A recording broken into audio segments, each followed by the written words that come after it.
নমস্কার। সন্ধে নামা মানেই আরও একবার ফিরে আসা আনকাট রাতের গল্পে। আনকাট রাতের গল্প আজকের যে ঘটনাটি বলবো সেই ঘটনাটির সম্পর্কে কতজন জানেন এই প্রজন্মের আমি জানি না, কিন্তু আমার মনে হলো যেহেতু আনকাট রাতের গল্পে অজানা কথা তুলে ধরার চেষ্টা করি, তাই একজন অত্যন্ত জানা মানুষের অজানার একটা দিককে তুলে ধরব। জানা মানুষ এই কারণে বললাম, ভারতবর্ষে তথা বাংলায় তার অভিনয় প্রতিভা নিয়ে আজ পর্যন্ত কেউ সন্দেহ প্রকাশ করেননি। তাকে নিয়ে স্বয়ং সত্যজিৎ রায় পর্যন্ত অত্যন্ত মুগ্ধ ছিলেন এবং তিনি এমন কথাও বলেছিলেন যে আমার চলচ্চিত্র নির্দেশনায় যদিও বা কোনো ত্রুটি থেকে থাকে, কিন্তু তার অভিনয়ে আমার চলচ্চিত্রে কোনো ত্রুটি আমি খুঁজে পাইনি।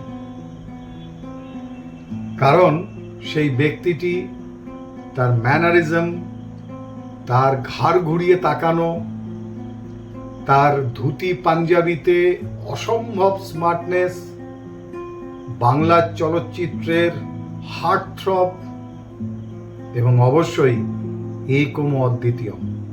তার পাশে তুলনা করার মতো অভিনেতা খুব কম খুঁজে পাওয়া যায়।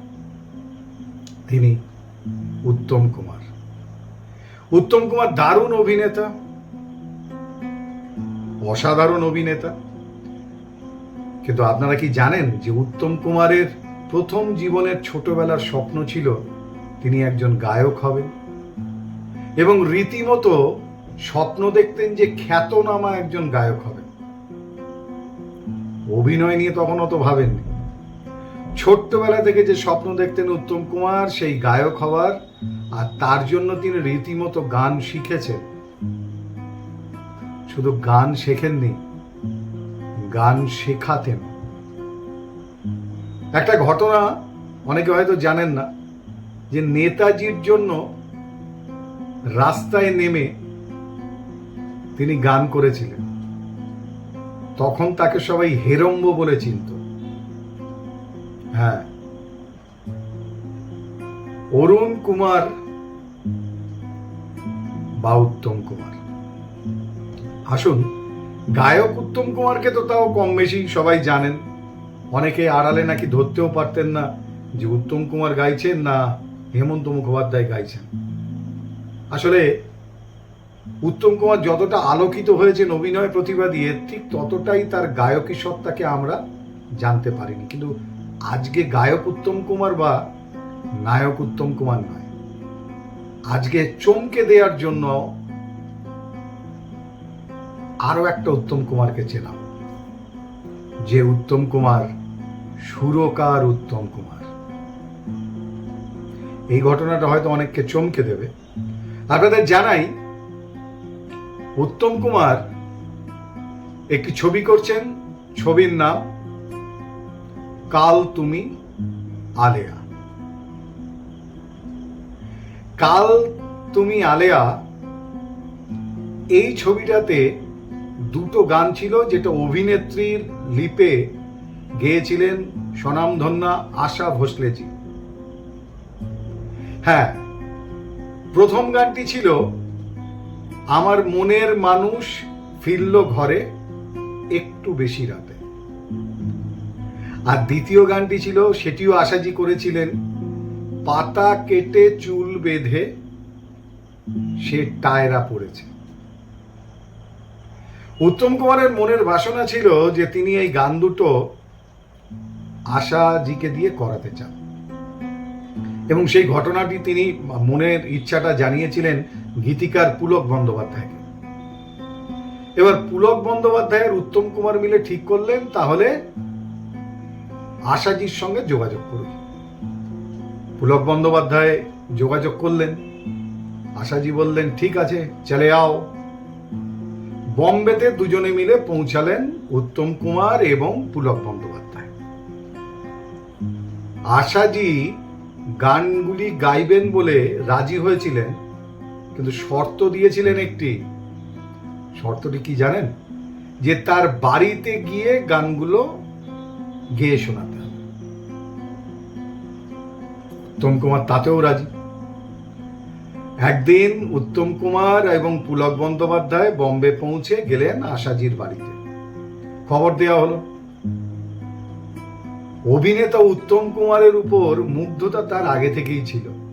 তিনি অবাক হয়ে তাকিয়ে থাকলেন এই মানুষটির দিকে, মানে স্বপ্নের নায়ক। এরপর তাদের আপ্যায়ন করার পর আরো অবাক হলেন আশাজি। উত্তম কুমার যখন প্রফেশনাল, একেবারে পেশাদারি ভূমিকাতে যেভাবে সুরকাররা হারমোনিয়াম বাজিয়ে গান গেয়ে গান তোলান, এবং সেই সঙ্গে সঙ্গে গান তোলানোর পাশে পাশে সেই গানের কথার সঙ্গে ব্যাকগ্রাউন্ডের যে নাটকীয়তা, যে নাটক, সেটাকেও ব্যাখ্যা করছিলেন। ক্রমশ মুগ্ধ আর বিস্ময়ে হতবাক হয়ে যাচ্ছিলেন আশাজি যে নায়ক অভিনেতা উত্তম কুমারকে তিনি চিনতে নিয়ে তো কোন উত্তম কুমারকে দেখছেন।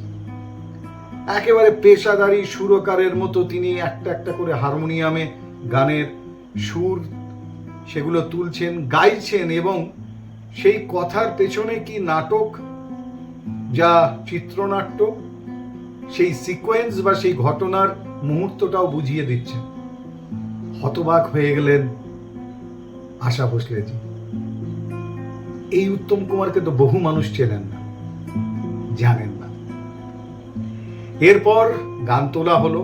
মুগ্ধতার এক আবেশের মধ্যে তখনও খানিকটা বিস্ময় আর ঘোরের মধ্যে রয়েছেন আশা ভোসলেজি।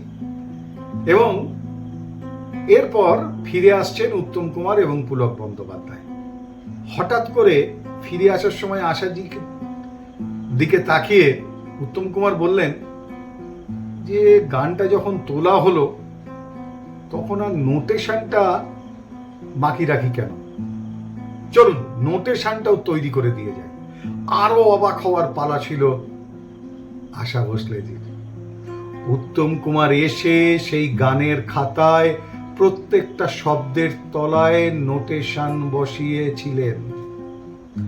প্রত্যেকটা শব্দের তলায় নোটেশনটা পর্যন্ত করে দিয়ে তারপর বিদায় নিয়েছিলেন আশাজির কাছ থেকে সেদিনের মতো উত্তম কুমার। আশাজি স্থবির, পুলকিত, চমৎকৃত এবং অবাক, আশ্চর্য। উত্তম কুমারের এই প্রতিভাটার খবর বা এই ঘটনাটা হয়তো অনেকের জানা নেই। তাই আজ আনকাট রাতের গল্পে আর এক অচেনা উত্তমকে চেনানোর চেষ্টা করলাম। তিনি যে কেন মহানায়ক, এটাও তার একটা দিক। আসলে তার সঙ্গে কারোর তুলনাই চলে না। অনেককে যখন মহানায়ক পুরস্কার বা সম্মানে ভূষিত করা হয় তখন মনের ভেতর কোথাও বোধহয় একটা প্রশ্নটা ঘোরাফেরা করে, উত্তম কুমারের সমতুল্য অভিনয় প্রতিভা কি বাংলায় বা ভারতবর্ষে আছে? হয়তোবা নেই, হয়তোবা আছে। যাই হোক, যারা উত্তম কুমারের ভক্ত তাদের জন্য উত্তম কুমার সর্বকালীন, সর্বশ্রেষ্ঠ, চিরকালের অমর মহানায়ক। তাহলে আনকাট রাতের গল্প আজকে এই পর্যন্তই। আবার কাল কোনো এক অজানা ঘটনা নিয়ে আবার ফিরে আসব চেনা মানুষদের মুখের পিছনে থাকা তাদের সেই অজানা ঘটনাকে জানাতে। আমি অমিতাভ। তাহলে আজকের মতো শুভরাত্রি জানাই, কিন্তু তার আগে সবাই ভালো থাকুন, সুস্থ থাকুন, সতর্ক থাকুন, সচেতন থাকুন, আর হ্যাঁ, বাংলার সঙ্গে থাকুন, বাংলার সংস্কৃতির সঙ্গে থাকুন। শুভরাত্রি।